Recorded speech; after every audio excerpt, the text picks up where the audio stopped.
नमस्ते। आज हम एक ऐसे टॉपिक को समझने वाले हैं जो मेडिकल रिसर्च की पूरी दुनिया को बदल रहा है। जी हाँ, हम बात कर रहे हैं रिस्क प्रोपोर्शनेट ट्रायल्स की। ये एक ऐसा तरीका है जो दवाइयों को न सिर्फ ज्यादा सेफ बल्कि कहीं ज्यादा तेजी से हम तक पहुंचाने का वादा करता है। तो चलिए इसे और करीब से समझते हैं। तो सबसे बड़ा सवाल यही उठता है। एक तरफ है मरीजों की सेफ्टी, जिसका ध्यान रखना सबसे सबसे जरूरी है, और दूसरी तरफ उन जीवन बचाने वाली दवाइयों को जल्द से जल्द जरूरतमंद लोगों तक भी तो पहुंचाना है। ये एक बहुत ही नाजुक बैलेंस है ना? जो हमारे ट्रेडिशनल क्लिनिकल ट्रायल्स हैं, वो इसी बैलेंस को बनाने की कोशिश तो करते रहे हैं, पर उनके तरीकों में कुछ बेसिक प्रॉब्लम्स थीं।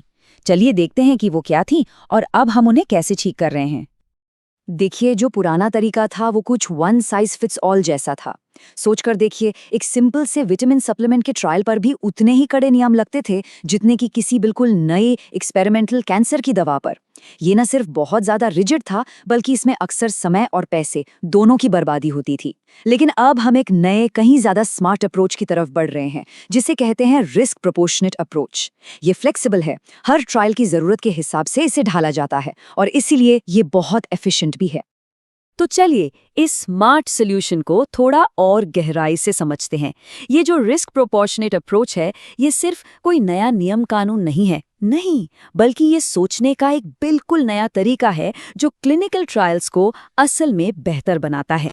तो आखिर ये रिस्क प्रोपोर्शनेट अप्रोच है क्या? देखिए, आसान भाषा में समझे तो ये एक ऐसा मेथड है जिसमें किसी भी ट्रायल की मॉनिटरिंग और उसके प्रोसेस को उस ट्रायल से जुड़े खास रिस्क के हिसाब से तय किया जाता है।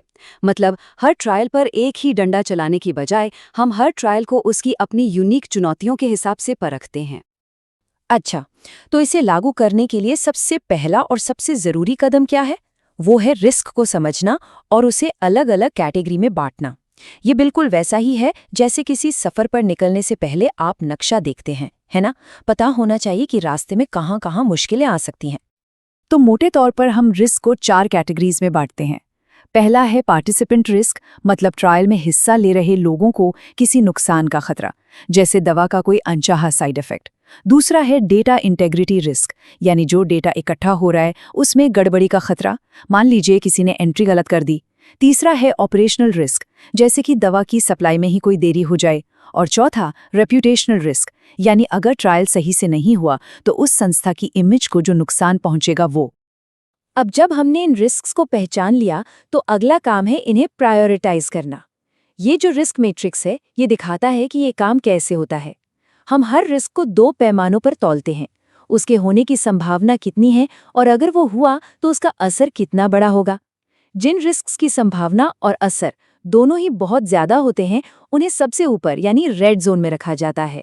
हमारा सबसे ज्यादा ध्यान और रिसोर्सेज फिर उन्हीं पर लगते हैं। ठीक है, तो एक बार जब ये पता चल गया कि कौन से रिस्क सबसे जरूरी हैं, तो फिर अगला कदम होता है एक्शन लेना। मतलब उन रिस्क्स के हिसाब से सही कदम उठाना। ये सिर्फ प्लान बनाने की बात नहीं है, बल्कि उसे असल में लागू करने की बात है। तो हम असल में करते क्या हैं? हम जरूरत के हिसाब से मॉनिटरिंग प्लान बनाते हैं। मतलब हाई रिस्क ट्रायल्स पर ज्यादा कड़ी नजर रखी जाती है। हम एडेप्टिव ट्रायल डिजाइन अपनाते हैं। इसका मतलब ये है कि ट्रायल के बीच में अगर कोई नया डेटा मिलता है, तो हम जरूरत के हिसाब से ट्रायल के डिजाइन में बदलाव भी कर सकते हैं। इसके अलावा टीम को अच्छी ट्रेनिंग देना, एक मजबूत डेटा मैनेजमेंट सिस्टम बनाना और सबसे जरूरी पार्टिसिपेंट्स के साथ अच्छे से जुड़ना, ये सब इसके बहुत जरूरी हिस्से हैं। अब सवाल ये उठता है कि ये सब करने से होता क्या है? इसका असर बहुत गहरा और दूरगामी होता है, जिससे पूरे मेडिकल रिसर्च इकोसिस्टम को फायदा पहुंचता है। चलिए देखते हैं कैसे। इसके फायदे वाकई जबरदस्त हैं। सबसे पहले तो पार्टिसिपेंट्स की सेफ्टी बढ़ जाती है, क्योंकि हमारा फोकस सबसे बड़े खतरों पर होता है। दूसरा, जो डेटा मिलता है उसकी क्वालिटी बहुत बेहतर हो जाती है, जिससे नतीजे ज्यादा भरोसेमंद निकलते हैं। तीसरा, रिसोर्सेज का सही इस्तेमाल होता है, जिससे समय और पैसा दोनों की बचत होती है। चौथा, ट्रायल ज्यादा फ्लेक्सिबल बन जाते हैं। और पांचवा, हम जो रेगुलेटरी नियम है उनका भी बेहतर तरीके से पालन कर पाते हैं। ये जो एक लाइन है ना, ये इस पूरे अप्रोच का सार है। जो मूल आइडिया है वो बहुत सिंपल है। अपने सबसे बड़े रिसोर्सेज को सबसे बड़े रिस्क्स पर फोकस करें। ये हमें याद दिलाता है कि हमें अपनी एनर्जी और पैसा वहां लगाना है जहां उसकी सबसे ज्यादा जरूरत है, ना कि हर जगह थोड़ा थोड़ा। लेकिन हाँ, ये तरीका अपनाना हमेशा आसान भी नहीं होता। इसमें कुछ चुनौतियां भी हैं। इसके लिए सही रिसोर्सेज और एक्सपर्ट लोगों की जरूरत पड़ती है। फिर स्टैंडर्डाइजेशन और फ्लेक्सिबिलिटी के बीच एक सही बैलेंस बनाना भी एक बड़ा चैलेंज है। लगातार बदलती टेक्नोलॉजी के साथ कदम से कदम मिलाकर चलना पड़ता है। और हाँ, मरीजों और रेगुलेटर्स जैसे सभी स्टेक होल्डर्स के साथ क्लियर कम्युनिकेशन बनाए रखना भी बहुत जरूरी है। इन चैलेंजेस के बावजूद ये बात तो साफ है कि रिस्क प्रोपोर्शनेट अप्रोच ही मेडिकल रिसर्च का भविष्य है। ये हमें नई टेक्नोलॉजी और इनोवेशन को अपनाने के लिए एक बहुत मजबूत नींव देता है। और आने वाला कल तो वाकई बहुत रोमांचक है। हम अब रियल वर्ल्ड एविडेंस को ट्रायल्स का हिस्सा बना रहे हैं। मतलब सिर्फ लैब के नतीजों पर नहीं, बल्कि मरीजों की असल जिंदगी से मिलने वाले डेटा पर भी ध्यान दे रहे हैं। स्मार्ट वॉच जैसी डिजिटल हेल्थ टेक्नोलॉजी हमें लगातार डेटा दे रही है।